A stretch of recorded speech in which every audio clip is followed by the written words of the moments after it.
Hey everybody, DeathsTalker here. So today I'm going to change the sprockets on my RC51. And the reason I'm changing them is not so much because they're worn out, it's because I want to try a different gear ratio. And I'll just put it up on the screen here right now, the stock gearing for the bike. And what I'm doing is I'm actually changing the front and the rear sprocket to get this gearing.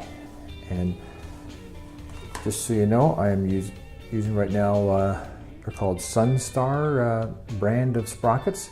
They are 530 pitch sprockets, so they're the same as a stock chain on the bike. So I should be able to swap them out with not too much problem. And I went and looked online to see how to do it, and surprisingly no one's actually done a video on how to change the sprocket, front sprocket on RC51, so this will be the first shot at it. So the interesting thing about the RC51 is because it's got a hydraulic clutch, this is the clutch slave cylinder right here, and for some reason which only the engineers could explain, they decided to make the slave cylinder attached to this sprocket and chain guard. So taking this off, I looked it up in the manual. What you're actually supposed to do is bleed the whole system, remove this, then you can access the guard. And a few people said, all you have to do is take these two bolts off here, you leave this bolt attached, so there will be a little bit of leakage of the hydraulic fluid, but it shouldn't be too big of a deal, and then you can take this thing off, and when you put it back on, you only have to bleed the system a little bit as opposed to completely refill it. So we're going to give that a try and see how it works. So just to make my life a little easier here, I'm going to use a tie down to grab these, all these hoses for the fuel pumps and stuff, just to get them out of the way so I can actually see what I'm doing and you can see what I'm doing too. So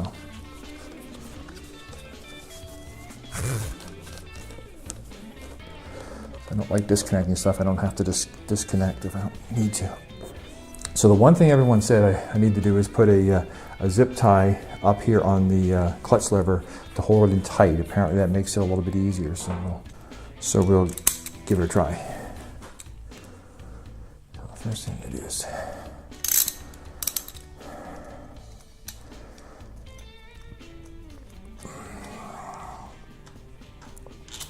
okay. So one thing you do is you put the bolts on the when you're working with stuff like this. If you take the bolts and put them on the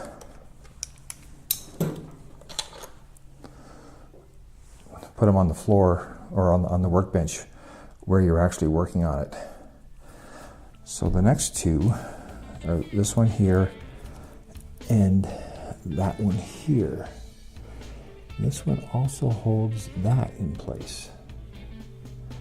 So it's actually a little bracket here you can't really see, but this is what's holding the choke in place, or the fast idle, technically on a fuel injected bike. We'll see what happens as far as that's actually significantly tighter. And I'm going to do this one because it's the same deal.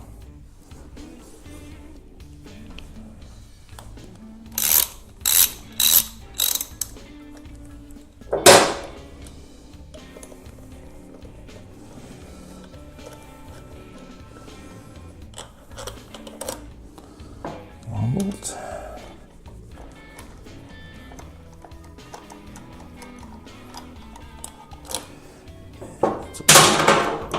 And that's a long bolt. That should now be able to come loose.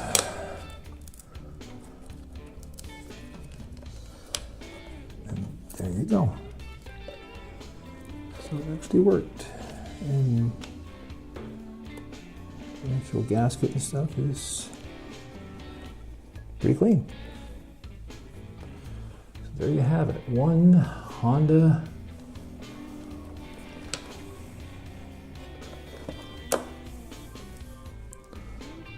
that's the locating pod for that.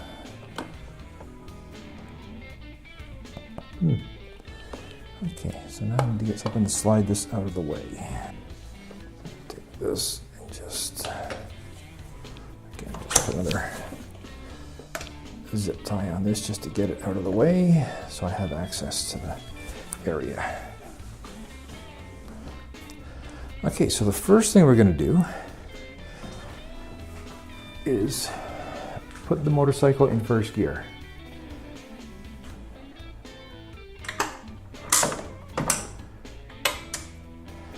The bike's in first gear, so now we're going to use the rear wheel to help us loosen this bolt. So I'm going to take the bike off the rear stand.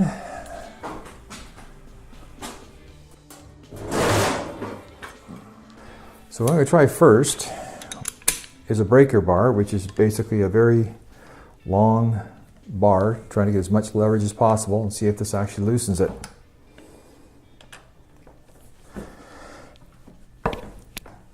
And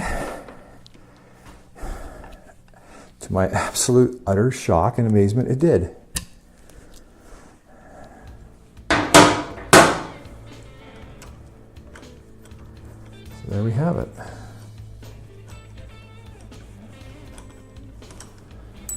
There is the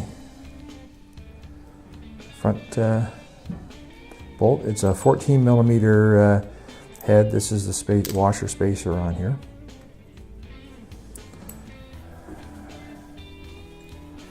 Now this is the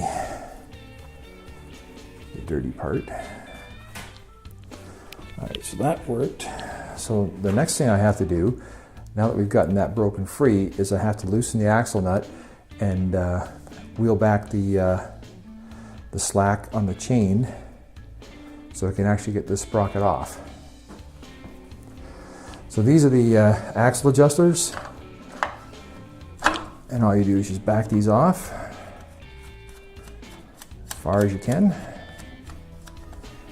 because what we want to do is put this rear wheel in as close as possible. That way it's easy to get these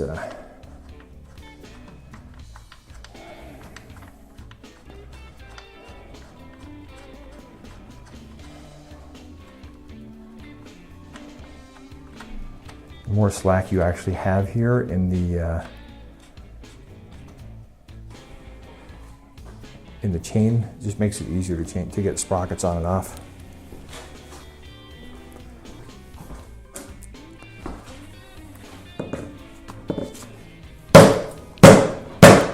And I just used a soft hammer just to bang the whole thing forward.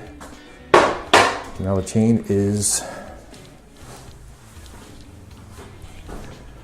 as loose as we can get it. All right, so if we pull the chain this way, we should be able to get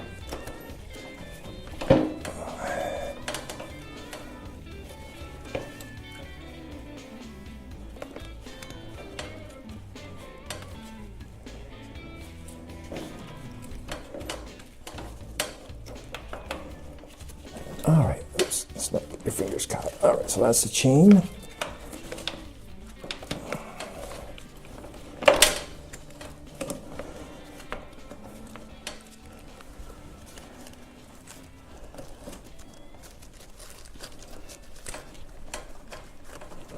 It looks like a struggle. Yes, remember, I'm actually in here with the trying to not get in the way of the camera. So you can see by the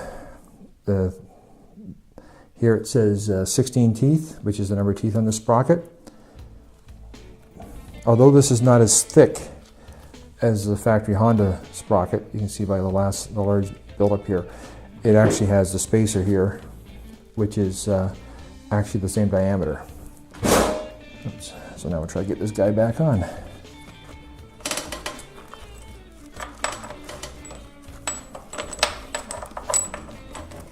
And again, it's really hard to do this with the camera here, but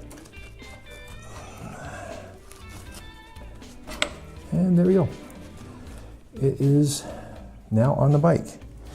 So the first thing we're going to do is put the bolt back on, just so that when I go down to do the wheel part, it's a little bit easier.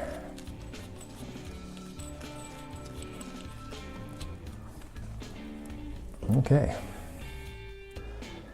Now the fun begins with the rear. So I'm going to switch everything over to the back so we can actually see what's going on over there. So this is the rear sprocket, and it actually sits in a cush drive. It's not actually bolted to the wheel. And what I have to do now is actually undo these bolts, pull the old sprocket off, and replace it with the new. So I'll have to go to my workbench to do that. Okay, these bolts here are actually torqued in pretty hard, and you can get them off with a wrench or a socket, but it takes a lot of straining effort. And I happen to have this nice electric impact gun.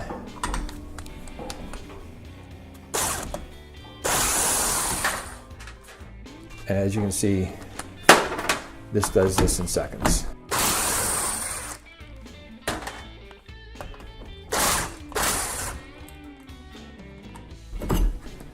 So that's the hub, and that's the part they reuse. The sprocket is actually got to be specifically for an RC51 or a similar bike that actually uses this type of a hub.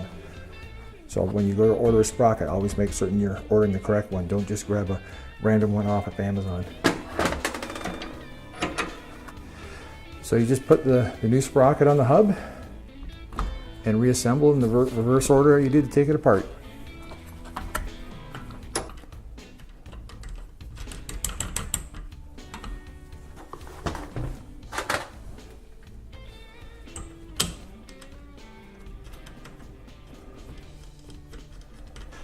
Now I'm going to tighten them down with the impact wrench, but I'll actually torque them properly with a torque wrench.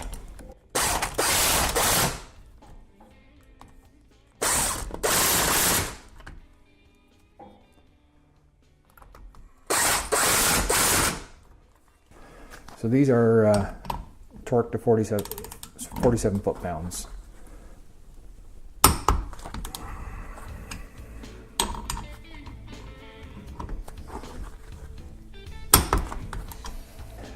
So there you have it, a 41 tooth sprocket from my RC51, and I'll let you know how it works. Just to remind you that whenever you have the wheel off, you should always be checking the wheel bearings to make sure they're movable and they're actually they have grease in them. And you also want to check your little rubber cush drives to make sure that they haven't cracked, hardened, or broken down, because this is what prevents the drivetrain lash that can actually damage the transmission and wear your chain out prematurely. So now it's just a case of taking it, dropping it back in, and putting it back on the bike. Always remember to put your wheel spacers in too. And if you forget, you won't be the first person. So I didn't bother recording putting the wheel on, because if you should know how to get your wheel on and off your bike. It's pretty straightforward. So all I have to do now is I have to torque this bolt down.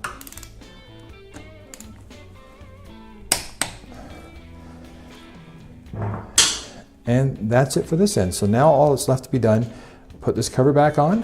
I got to bleed the hydraulic system here, because even though it doesn't seem to have had any leakage, there probably is a slight leakage. And then I just have to adjust the chain like you normally do with your motorcycle. So let's get back together and start sorting this out. So the first thing we're going to do is we are going to get rid of the one tie down here that I'm using to hold this in place. So this has to go underneath, and it sits in there like that. Now this has, I'll pull this up again so you can see, there's two dowels. There's one here. So they go here and here. They have to line up, and of course the shaft has to go through here.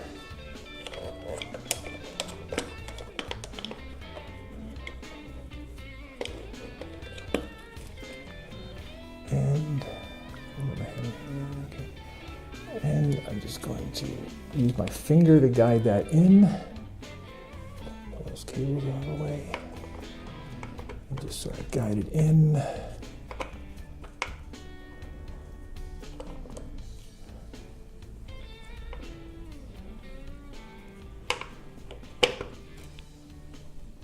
That appears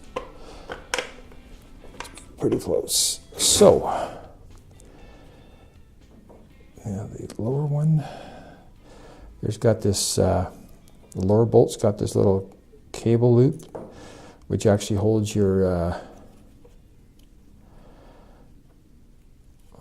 this holds the cable loop, which actually holds your the plug for the kickstand switch. So if you ever try to leave without if you ever try to drive away with your kickstand down, your bike will stall.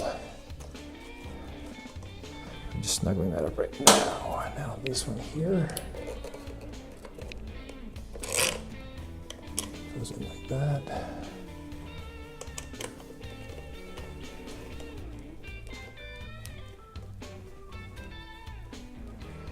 These are the two that actually do all the majority of the fastening as far as. I'm just sort of snuggling them down right now just to get them close.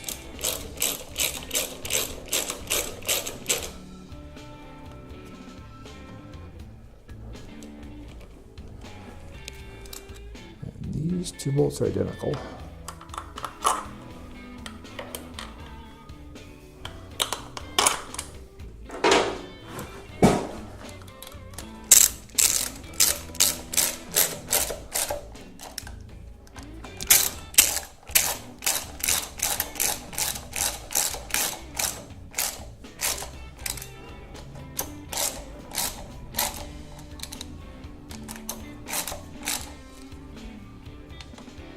This is 25 foot-pounds, so let's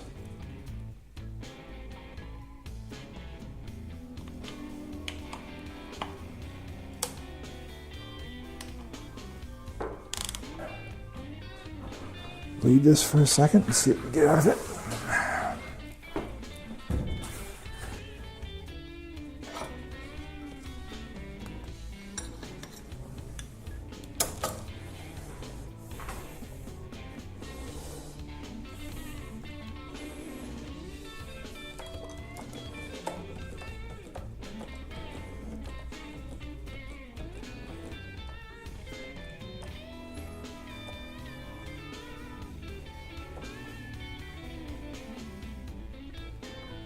Yeah, actually,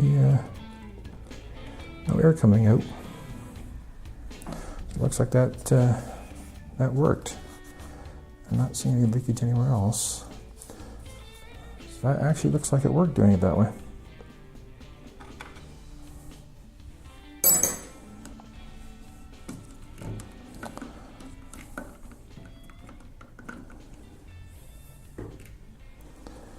Dust cover on top of it, actually wipe it off. Dust cover on top of it. Down the thing where it's supposed to go. Okay, so that is it for the front drive sprocket. So all that's left to do now is to just adjust the rear end for the proper chain slack. I'm pretty certain everyone knows how to do that, so I'm just going to fast forward over that. So there you have it. The chain has been adjusted, so the bike's now more or less ready to go. So if you have any questions, just drop them in the comments and I'll try to answer them if I can. Hopefully you found this interesting. DeathsStalker signing off.